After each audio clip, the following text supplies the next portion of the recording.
علی بھی اگلا سوال ہے کہ رسول اللہ صلی اللہ علیہ وآلہ وسلم کی جانب سے یا اپنے فوت شدہ ماں باپ اور دیگر رشتہ داروں کی طرف سے قربانی دی جا سکتی ہے؟ دیکھیں جی، قربانی کے دنوں میں چند کرٹیکل کوسچن جو ہیں ان میں سے ایک یہ کوسچن، لوگ رسول اللہ صلی اللہ علیہ وآلہ وسلم سے اپنی محبت کا اظہار یہ بھی سمجھتے ہیں کہ آپ کی طرف سے جانور قربان کیا جائے۔ محبت کا اظہار تو اس میں تو کوئی بری چیز نہیں ہے، بلکہ یہ تو ہمارے ایمان کا حصہ ہے، لیکن وہ چیز مشروع بھی ہو۔ اس حوالے سے ایک حدیث پیش کی جاتی ہے جامع ترمذی اور سنن ابی داؤد سے کہ مولا علی علیہ السلام ہر سال 2 مینڈے قربان کرتے تھے۔ تو آپ سے کسی نے پوچھا اب 2 مینڈے کیوں قربان کرتے ہیں؟ انہوں نے کہا مجھے نبی علیہ السلام نے وصیت کی تھی کہ اے علی میرے بعد بھی تم نے 1 مینڈا میری طرف سے قربان کرنا ہے، تو ایک میں اپنا کرتا ہوں، ایک نبی علیہ السلام کی طرف سے کرتا ہوں۔ اب یہ روایت جو ہے نا جی، یہ کمزور ہے، اس میں شریک القاضی مدلس ہیں اور ان سے روایت کر رہے ہیں، سما کی تصریح نہیں ہے۔ امام ترمذی نے اس حدیث کو لیا ہے لیکن اس پہ جرح کوئی نہیں کیا ہے، لیکن ساتھ ہی انہوں نے عبداللہ بن مبارک کا قول نقل کیا ہے کہ میت کی طرف سے قربانی درست نہیں ہے، اور اگر کوئی قربانی کرے گا تو وہ صدقہ شمار ہوگی، جس طرح کہ میت کی طرف سے آپ صدقہ اور خیرات تو کر سکتے ہیں نا، میت کو تو ثواب پہنچتا ہے صدقہ اور خیرات کا۔ مسئلہ 74 میرا اصالہ ثواب کے اوپر ریکارڈڈ موجود ہے۔ اور پھر عبداللہ بن عمر فرماتے ہیں کہ جو میت کی طرف سے قربانی کی جائے گی نا، پھر وہ چونکہ صدقہ ہے میت کی طرف سے، وہ سارے کا سارا اللہ کی راہ میں خرچ کرنا ہوگا، اور پھر اس میں امپلائڈ ہے کہ پھر گائے میں حصہ نہیں ڈال سکتا، وہ پورا بکرا ہی میت کی طرف سے دینا ہوگا، اور بیسیکلی وہ قربانی نہیں ہو رہی ہوگی بلکہ وہ صدقہ ہو رہا ہوگا، اور وہ آپ خود نہیں کھا سکتے، اصالہ ثواب کے لیے ہوگا۔ باقی جو لوگ اب اس معاملے میں اجتہاداً کہتے ہیں کہ میت کی طرف سے قربانی ہو سکتی ہے اور نبی علیہ السلام کی طرف سے بھی ہو سکتی ہے، اس کی دلیل وہ پکڑتے ہیں وہ مسلم کی حدیث سے کہ نبی علیہ السلام نے جب چتکبرے مینڈے قربان کیے تو آپ نے الفاظ استعمال کیے، اللہم تقبل من محمد و آل محمد و امت محمد، کہ اے اللہ اسے قبول کر لے محمد صلی اللہ علیہ وآلہ وسلم کی طرف سے، ان کی آل کی طرف سے اور ان کی امت کی طرف سے۔ یہ تو نبی علیہ السلام کی خصوصیت تھی، کیونکہ النبی اولیٰ بالمؤمنین من انفسہم وازواجہ امہاتہم، نبی صلی اللہ علیہ وآلہ وسلم مومنین کی جانوں پر اس سے بڑھ کر حق رکھتے ہیں، اور مومنین کی مائیں ہیں ان کی بیویاں ہیں نبی علیہ السلام کی۔ اس کانٹیکس میں ایک حدیث بخاری مسلم میں ہے کہ جب اللہ تعالیٰ نے نبی علیہ السلام کو وسعت دی تو جب کبھی کوئی مقروض کا جنازہ لایا جاتا تھا نا، اس وسعت سے پہلے تو آپ کہتے تھے کہ جب تک اس کا قرضہ نہیں اترتا میں جنازہ نہیں پڑھوں گا، اور جب مقروض کا جنازہ وسعت کے بعد آتا تو آپ فرماتے ہیں کہ قرآن میں آیت ہے النبی اولیٰ بالمؤمنین من انفسہم وازواجہ امہاتہم، تو میں سب سے زیادہ حقدار ہوں کہ میں اس کا قرض اتاروں۔ یہ آپ علیہ السلام نے یعنی خالی اس رشتے کو اویل نہیں کیا۔ یہاں تو پیری مریدی میں لوگ کیا کہتے ہیں کہ وہ پیر کہتا ہے کہ مرید میرے لیے قربانی کرے کیونکہ میرا اس کی جان سے بڑھ کے اس پہ حق ہے، اور رسول اللہ کا تو واقعی ہم پہ ہماری جان سے بڑھ کر حق ہے، اور حضور کہہ رہے ہیں حق تو میرا ہے اس کے اوپر، لیکن جب اس پہ اس طرح کا وقت آیا تو میں اس کے روحانی باپ کی حیثیت سے اس کا قرضہ خود اتاروں گا۔ روحانی باپ تو ہے نا امت کے۔ صلاۃ بر محمد و آل محمد، اللہم صلی علی محمد و علی آل محمد۔ تو اس حدیث کے تحت لوگ کہتے ہیں کہ جی وہ جو نبی علیہ السلام نے کہا کہ میری طرف سے اور میرے گھر والوں کی طرف سے، آل کی طرف سے، امت کی طرف سے، تو کہتے ہیں پھر امت بھی اگر حضور کی طرف سے کر دے تو پھر میں یہ کہوں گا کہ یہ پھر مسئلہ اجتہادی ہے، ضعیف احادیث بھی اس کو سپورٹیو ہے، اگر کوئی دینا چاہتا ہے ضرور دے، لیکن گائے میں نہ حصہ ڈالیں، اللہ سے ایک بکرا دینا چاہتا ہے ضرور دے۔ اور پھر جس طرح ابن مبارک نے فرمایا، عبداللہ ابن مبارک نے امام حنیفہ کے شاگرد ہیں، امام حنیفہ کے شاگردوں میں سے ہیں اور امام بخاری کے دادا استاد، کہ پھر اس طرح کا گوشت خراب۔ باقی یہ ہماری جذباتی ایفیلیشن ہے۔ مجھے بتائیں کہ رسول اللہ صلی اللہ علیہ وآلہ وسلم اس کام سے خوش ہوں گے جو انہوں نے امت کے ذمہ لگایا ہے کہ امت کرے، یا اس کام سے خوش ہوں گے جو امت کے ذمہ لگائے نہیں ہے اور امت دھونس اور زبردستی کے ساتھ اتری ہوئی ہے؟ چلیں اگر آپ مولا علی والی حدیث سے پلی لیتے ہیں، وہ تو مولا علی کی ڈیوٹی لگائی نا، حضور نے امت کو تو نہیں کہا میرے بعد میرے نام کے کرتے رہنا، پھر بھی آپ اگر ان الفاظ پہ بھی جائیں گے تو وہ مولا علی کے لیے۔ اچھا اب آ جائیں یہاں پر، اگر آپ کے عام امتی، تو عام امتی کے ذمہ جو کام ہے نا سر، وہ سورۃ الاعراف آپ پڑھ کے دیکھیں، میں نے پہلے بھی کئی دفعہ یہ چیز بیان کی ہے، میں آج پھر بیان کر دیتا ہوں۔ نبی علیہ السلام کا جہاں پہ ذکر خیر آیا نا کہ اگلی کتابوں میں آپ کا ذکر ہے، 157 نمبر آیت ہے، اللہ تعالیٰ نے فرمایا اعوذ باللہ من الشیطان الرجیم الذین یتبعون الرسول النبی الامی الذی یجدونہ مکتوبا عندہم فی التوراۃ والانجیل، یہ اس نبی امی کی پیروی کر رہے ہیں جس کا ذکر لکھا ہوا پاتے ہیں اپنے پاس تورات اور انجیل کے اندر، یأمرہم بالمعروف وینہاہم عن المنکر، جو کہ انہیں نیکی کا حکم دیتے ہیں، ان کو برائی سے روکتے ہیں، وَيُحِلُّ لَهُمُ الطَّيِّبَاتِ، اور حلال کر چیزیں ان پر پاکیزہ چیزیں حلال کرتے ہیں، وَيُحَرِّمُ عَلَيْهِمُ الْخَبَائِثَ، اور جو خبیث گندی چیزیں ہیں وہ ان پر حرام کرتے ہیں اللہ کے اذن سے، وَيَضَعُ عَنْهُمْ إِصْرَهُمْ، اور ان پر جو بوجھ تھا وہ ان سے دور کرتے ہیں۔ ظاہر شریعت کی پابندیاں بوجھ نہیں ہوتی ہیں، بلکہ شریعت کی وجہ سے جو خام خواہ کے بوجھ آپ پہ ڈلے ہوتے ہیں وہ اتر جاتے ہیں۔ والاغلال التي كانت عليهم، اور جو ان کے گردنوں میں توق پڑے تھے وہ ان سے دور کرتے ہیں۔ خام خواہ کے ایک ان کی روایتیں چل رہی تھیں، جس طرح یہاں بھی آپ دیکھ لیں، جو ایک اللہ کا ہوتا ہے وہ پھر کسی بابے سے نہیں ڈرتا، اور جو اللہ کا نہیں ہوتا وہ جو قبر دیکھتا ہے، جو جھنڈا دیکھتا ہے اس کے آگے، یہ ڈرائیوروں کو آپ دیکھیں نا، راستے میں جتنے مزار ہیں نا دور سے یوں کرتے جاتے ہیں، یہ ان کی گردنوں میں توق ہے نا، اتنے ڈرے ہوئے ہیں، دور دور سے یوں کر رہے ہوتے ہیں۔ تو نبی الاسلام نے سب جھوٹے خداؤں کو سائڈ پہ کر کے ایک خدا کا تعارف کروایا، اور ہم نے آپ کو سارے جھوٹے بابوں سے ہٹا کے رسول اللہ کے قدموں تک پہنچایا۔ ما ضل صاحبکم وما غوی صلی اللہ علیہ وآلہ وسلم۔ پھر اللہ تعالیٰ فرماتا ہے فالذین آمنوا بہ، پس جو لوگ ان پر ایمان لائے، وعزروہ ونصروہ، اور ان کی عزت کی اور ان کی مدد کی، واتبعوا النور الذی انزل معہ، اور پیروی کی اس نور کی یعنی قرآن کی جو ان کے ساتھ نازل ہوا، اولئک هم المفلحون، ایسے ہی لوگ ہیں جو فلاح پا گئے۔ تو اللہ تعالیٰ فرما رہا ہے کہ رسول اللہ صلی اللہ علیہ وآلہ وسلم کے ساتھ محبت کا تقاضا یہ ہے کہ آپ ان پر ایمان لاؤ، قرآن کی پیروی کرو، اور رسول اللہ کی اس کاز میں جس کاز کے لیے وہ دنیا میں آئے ان کی مدد کرو۔ آج بھی رسول اللہ کی آپ نے مدد کرنی ہے، یعنی ان کے دین کی مدد کرنی ہے۔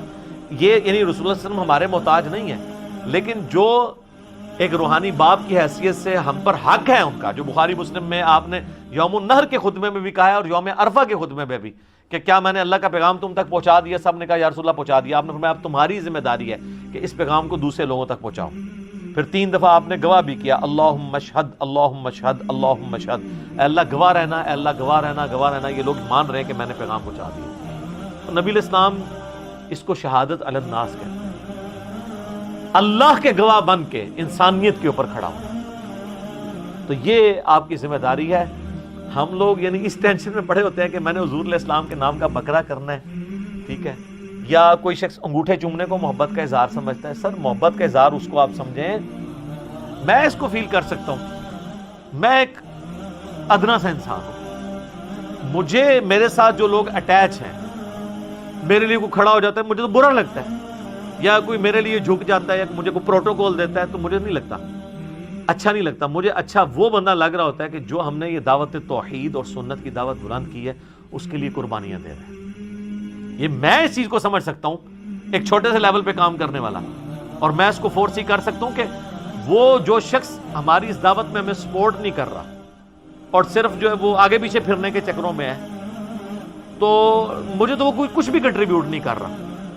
میرا بازو تو وہ بنا ہوا ہے کہ جو ہم کاز کے لیے اٹھے ہیں اس میں مجھے سپورٹ کرے، تو اس کو مجھے یہ کہنے کی ضرورت نہیں پڑے گی کہ علی بھائی میرے لیے دعا کریں، میرے اندر سے اس کے لیے دعائیں نکل رہی ہوں گی۔ سیدھی سی بات ہے۔ اب جو لوگ بھی سوشل میڈیا پہ ہماری اس دعوت کو عام کر رہے ہیں، میں نے کئی لوگوں کو دیکھا تک نہیں ہے، لیکن میرے دل سے دعا، کوئی اچھا کلپ کسی نے اچھا تھمبنیل بنایا، میں اس کے لیے دعا میرے دل سے نکلتی، یار یہ اس کاز میں ہمیں سپورٹ کر رہے ہیں۔ تو رسول اللہ صلی اللہ علیہ وآلہ وسلم کے تو ذمہ اتنی بڑی ذمہ داری اللہ نے لگائی ہے، وَمَا أَرْسَلْنَاكَ إِلَّا كَافَّةً لِلنَّاسِ بَشِيرًا وَنَذِيرًا، پوری انسانیت کے لیے آپ کو ڈر سنانے والا اور خوشخبری سنانے والا بنا کے بھیجا گیا۔ تو آپ علیہ السلام کی تو خوشی اس میں ہوگی کہ آپ کے ہم میسج کو آگے لے کے چلیں، نہ کہ قربانی کے دنوں میں ہم اس چکر میں پڑ دیں کہ نبی علیہ السلام کے نام کا بکرا کرنا ہے نہیں کرنا۔ کئی لوگ تو ایسے ہیں جو کہتے ہیں ہمارے پاس ایک ہی بکرے کے پیسے تھے تو ہم نے نبی علیہ السلام کے نام کا کر دیا، اپنا کیا ہی نہیں ہے۔ یہ کون سی شریعت میں عمل ہو رہا ہے؟ تو رسول اللہ صلی اللہ علیہ وآلہ وسلم اس عمل سے خوش ہوں گے جو آپ چاہتے ہیں آپ سے۔ آپ کی عزت کا کوئی بھی معیار جو آپ نے رکھا ہے وہ قابل قبول ہوگا، اور جو آپ صلی اللہ علیہ وآلہ وسلم نے نہیں رکھا وہ مردود بھی ہو سکتا ہے، قابل قبول بھی ہو سکتا ہے۔ لیکن وہ تو ڈیفینیٹلی قابل قبول ہے جو آپ نے رکھا ہے. جامعہ ترمذی میں موجود ہے, ابو داؤد اور ابن ماجہ میں ڈیٹیل حدیث ہے, اور اس حدیث کے اندر شریک القاضی مدلس ہے, لیکن سما کی تصریح سنن کبریٰ البیہقی میں موجود ہے کہ ایک صحابی قیس بن سعد کہتے ہیں میں کوفے کے پاس ہیرا نامی شہر میں گیا تو میں نے دیکھا لوگ اپنے سردار کو سجدہ کرتے ہیں. تو جب میں مدینہ سے واپس آیا تو میں نے حضور علیہ السلام کو سجدہ کیا. آپ نے فرمایا سر اٹھا, یہ کیا کر رہا ہے؟ جب میں فوت ہو جاؤں گا تم میری قبر سے گزرو گے تو کیا اس پہ بھی سجدہ کرو گے؟ ان کا نہیں یا رسول اللہ. تو آپ فرمایا پھر مجھے بھی سجدہ کیوں کر رہے ہو؟ اگر میں سجدہ جائز سمجھتا تو بیویوں سے کہتا اپنے خامدوں کو سجدہ کریں اس حق کے سبب جو اللہ نے ان کو دیا. تو نبی صلی اللہ علیہ وآلہ وسلم نے اپنی عزت اور تعظیم کا وہ راستہ جو شرکی کیٹیگری میں فال کر سکتا تھا یا آپ کی تعلیمات کے خلاف تھا, اس کو سائڈ پہ کر کے آپ نے کہا یہ کام ہے کرنے کا. آپ دیکھیں کئی صحابہ ہیں جو حضور کی وفات کے وقت وہاں موجود نہیں تھے. وہ بڑی دردناک حدیث ہے. معاذ بن جبل کو جب حضور علیہ السلام نے یمن کا گورنر بنا کے بھیجا تو آپ جو ہے وہ گھوڑے کے ساتھ پیدل چل رہے تھے اور چھوڑنے آئے, اور آپ نے پھر فرمایا تھا کہ ہو سکتا ہے معاذ اب اگلی دفعہ آؤ تو تم میری قبر پہ آؤ. تو انہوں نے کہا یا رسول اللہ میں تو میں آپ کا آخری دیدار بھی نہیں کر سکوں گا. پوری زندگی انہوں نے قربانیاں ساتھ دی تھی, وہ تو زیادہ حقدار تھے کہ وہ حضور کے ساتھ, لیکن ان کو پتا تھا یار حضور کی کاز کے لیے ہم جا رہے ہیں.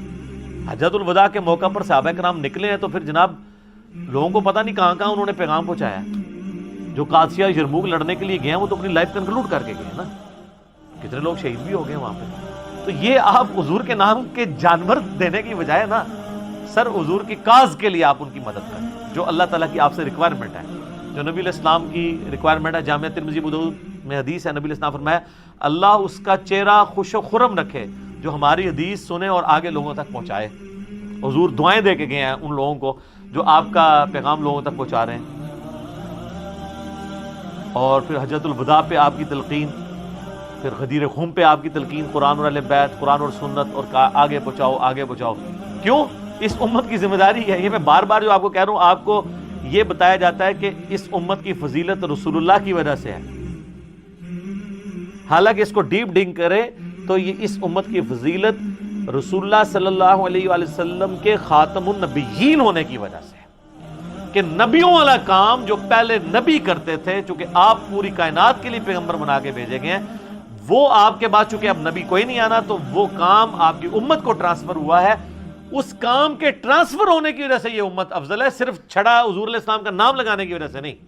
اور اگر آپ یہ کہیں میرا اجتہاد ہے تو میں آپ کو قرآن کی آیت پیش کروں گا, کنتم خیر امۃ اخرجت للناس تأمرون بالمعروف وتنہون عن المنکر وتؤمنون باللہ.